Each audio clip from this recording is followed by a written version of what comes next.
And for more on the US Open, Aussie golfing legend Wayne Grady joins us now. Good morning to you, Wayne. Thanks so much for your company this morning. Morning, everyone. How are you? Good, Grades. Good to talk to you, and thanks for coming into the Gold Coast studio. Now, you've been watching the Open this morning. Of course, it's just wrapping up in this second round. What have you thought so far at Pebble Beach? Yeah, the course is set up very well. It's, as usual, US Open stuff, heavy rough. The fairways are a little wider in some places than normal. They used to have a stock standard 22 yards wide in the old days, but they're tending to give a little bit more room now. But the greens are starting to firm up. You can actually hear the balls landing on the greens later this morning, and it's a good competition. But the course will dry out as long as it doesn't rain, and there hasn't been any wind so far. So it's pretty good. 7 under par's leading.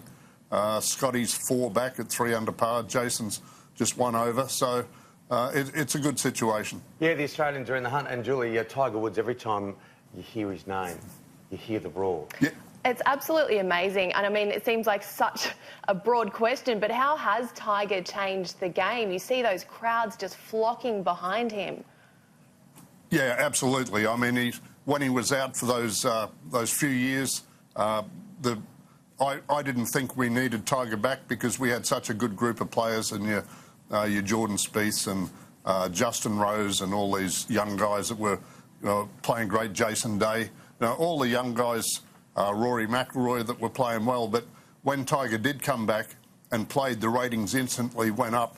When he won the Players' Championship, not Players' Championship, the Tour Championship last year, the scenes we saw on the fairways where the gallery's just walking down the fairway behind, we haven't seen that for ages. And everywhere he goes now and where he plays, there's more and more interest. So the fans love him, the corporates definitely love him, and so does television. So he's been responsible for the huge boom in golf and prize money in the last 20 years. It is extraordinary when you think that he's actually now grossed with not only his prize money but all the endorsements, and it was only Nike that stayed with him through all those personal dramas. He's grossed over $1 billion. Now, if we look at that other business machine, the Australian business machine, he was a contemporary of yours. You played against him as a young guy, Greg Norman. What about the phenomena of him as a business?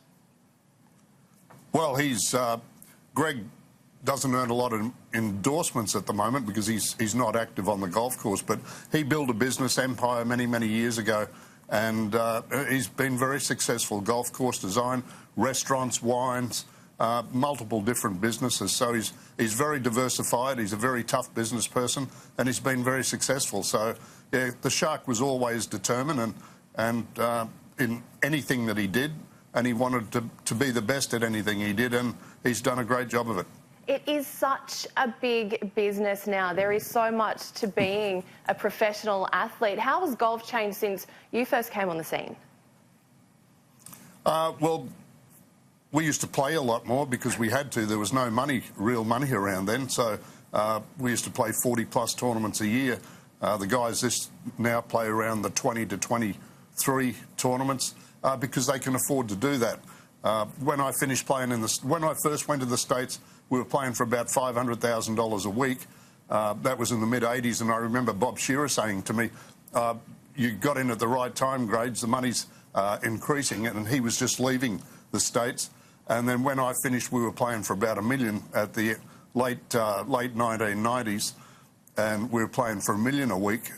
And then Tiger came along in '96, and by 2000, when he did his, had that spectacular year in 2000, the money started.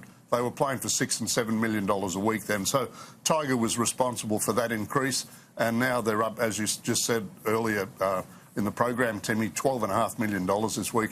It's quite amazing, isn't it? Get you a long way on a ferry. Finally, 2 things. Look, you obviously won the PGA. We saw that a major winner, so close in the British Open. But I do want to ask you about the charitable side of the sport, because it's so important to you. You've got your own foundation. Your only child has Down syndrome, and it's so important that big-time sport not only has all this money coming through, but gives back.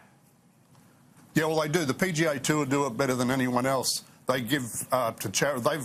I think they've raised over $2 billion for charity on the PGA Tour in the last 30 years, and they give more back than NFL, NBA, baseball and ice hockey combined. So the PGA do it very well, and I played over there for a long time, and I really admire the way they go about it, and that's why I'd like to see an event here in Australia that's run for charity as well, a 4-round event, but we don't have the backing or the money at the moment, but we're working on it, so I'd like to see that happen. Yeah, well, thankfully, guys like you are running small tournaments, and we see those around the country, and it'd be great if one of them becomes a little larger. We really appreciate you coming on the show today, Grades. Enjoy the rest of the US Open of 2019.